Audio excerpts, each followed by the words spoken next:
Salatiga, kota yang terletak di kaki Gunung Merbabu.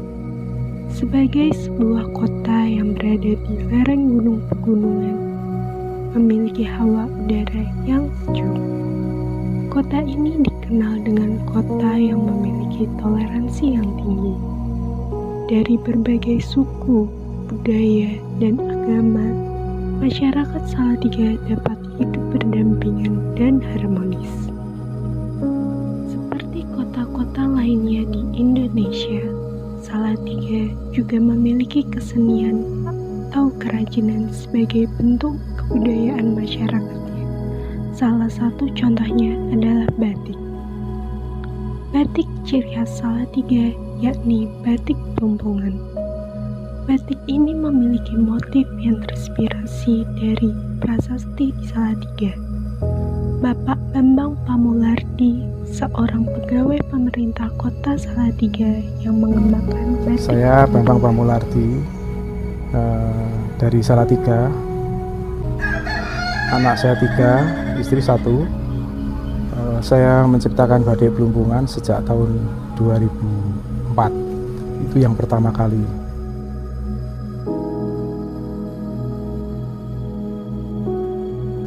Motifnya waktu itu saya beri nama motif Selo Plumpungan. Kemudian tahun berikutnya menemukan 2 motif, yaitu motif Watu Rumpuk Plumpungan dan motif Selo Tigo. Setelah itu berkembang ke beberapa motif lainnya.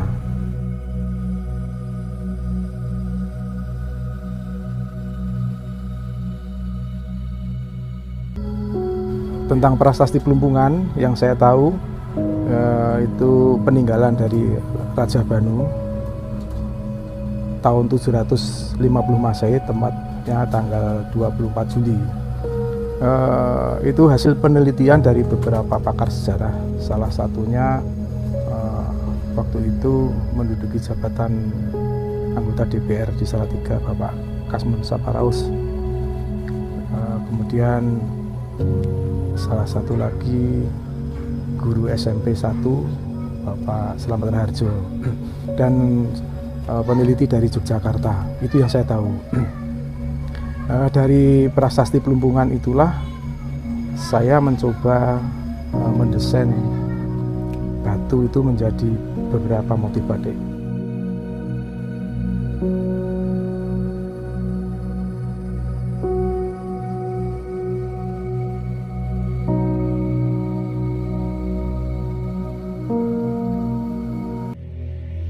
Beberapa bulan kemudian, ke Dinas Pariwisata, Seni Budaya, dan Olahraga Kota Salatiga melihat gambar prasasti Plumpungan yang dipasang di dinding salah satu ruang kepala bidang.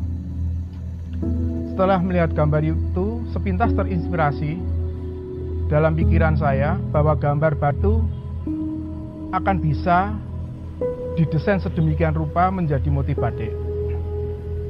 Kemudian saya mencari lokasinya, yaitu di Batu Prasasti Plumpungan. Saya foto dari beberapa sudut pandang. Setelah itu saya pilih mana yang kira-kira sesuai dapat dikembangkan untuk menjadi batik Kota Salatiga. Kemudian baru saya olah dengan komputer menjadi gambar mirip batik.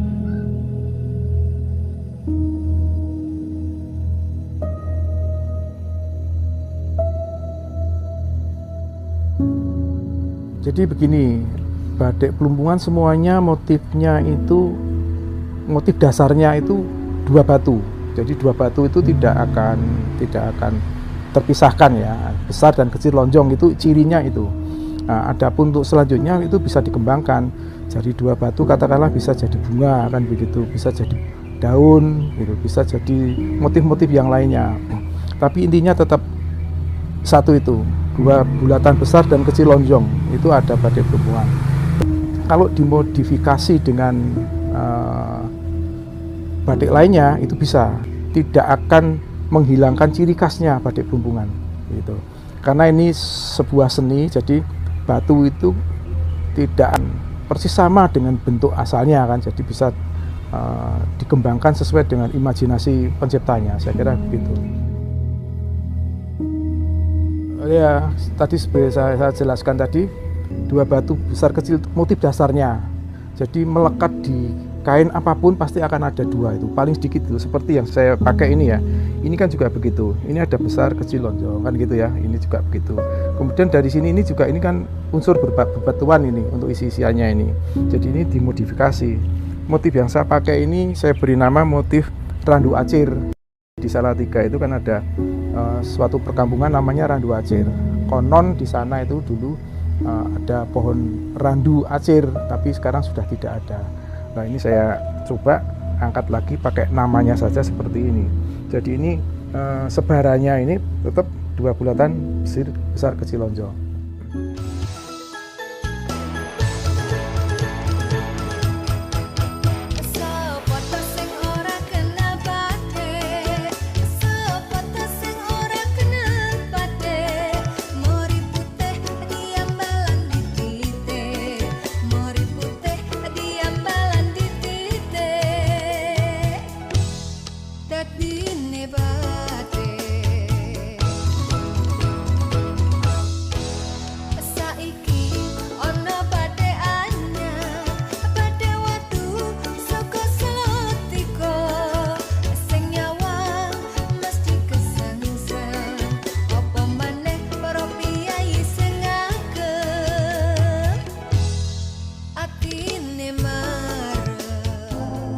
Pada waktu kami menemukan motif batik Plumbungan, wali kota saat itu Bapak John Manopo sangat antusias dengan penemuan kami. Bahkan beliau pada waktu itu sempat menyampaikan ingin membuka kios khusus di Pasaraya 2 untuk batik Plumbungan. Namun dengan berjalannya waktu, beliau sudah tidak menjabat lagi, kemudian kebijakan berganti.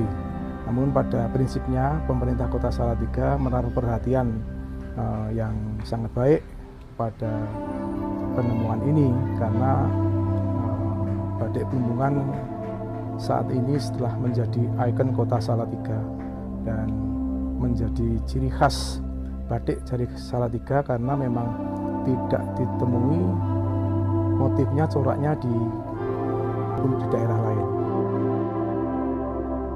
Perkembangan itu tidak seperti yang saya harapkan ya. Jadi mungkin karena kondisi lingkungannya berbeda kan. Di Salatiga yang jelas tidak bisa untuk dipakai untuk pasar batik, tidak bisa karena dekat dengan Solo kayak gitu. Jadi orang lebih jalur sana atau ke Pekalongan kan gitu. Tapi perkembangannya ya sudah cukup lumayan lah sekarang ini, karena banyak sekolah maupun instansi yang memakai seragam identitasnya pakai batik gitu. Nah, saya juga berharap tidak hanya sampai di situ, pemerintah juga bisa membantu para pengrajin itu kan untuk memotivasi, bila perlu memberi bantuan dana atau bagaimana supaya para pengrajin yang sekarang ini mati suri, saya katakan begitu, bisa bangkit lagi. Justru begini, saya mengharapkan sekali gitu ya, karena keluarga kami menciptakan batik ini terus terang tidak untuk keluarga, bukan gitu. Awal mulanya memang gitu, tidak untuk keluarga. Kami ingin mengembangkan di sini untuk masyarakat. Sebagaimana saya sampaikan sebelumnya itu, bahwa sebelum saya bertempat tinggal di Salatiga, saya pernah melihat motif batik di Jambi, masyarakat sana mengembangkan batik. Nah, saya juga berharap juga bisa dikembangkan di Salatiga gitu ya, bisa dikembangkan di Salatiga, sehingga kedepannya pun masyarakat bisa mengembangkan motif batik Plumbungan. Namun tentu saja juga kita memperhatikan etika kan begitu ya, etika. Jadi bisa menyampaikan kepada kami izin, seperti beberapa teman pengrajin yang lainnya itu sekarang sudah mengembangkan batik Plumbungan. Saya malah bangga kalau ada masyarakat yang mau, karena bagaimanapun ini akan mempunyai nilai yang berbeda dengan yang lainnya, karena ciri khas Salatiga. Setiap beberapa ada pameran, teman-teman yang saya titipi kain itu selalu yang ditanyakan pasti batik yang ada ciri khasnya Salatiga. Juga para konsumen juga belum banyak yang paham kan begitu ya tentang ciri khasnya batik Salatiga. Yang diperlukan ke depan adalah kebersamaan dalam komunitas pengembangan batik di Salatiga dan persaingan yang sehat. Kekompakan para pembatik sangat dibutuhkan, sehingga yang kami harapkan ke depannya, apa yang sedang dirintis oleh teman-teman seperti Ibu Lili Suryani dan Ibu Dr. Sri Begawani serta kawan-kawan pembatik lainnya dapat berlanjut sebagaimana yang kami inginkan. Semoga upaya teman-teman pengembang batik di Salatiga kelak akan membuahkan hasil yang sangat berguna bagi Salatiga khususnya dan masyarakat Indonesia pada umumnya.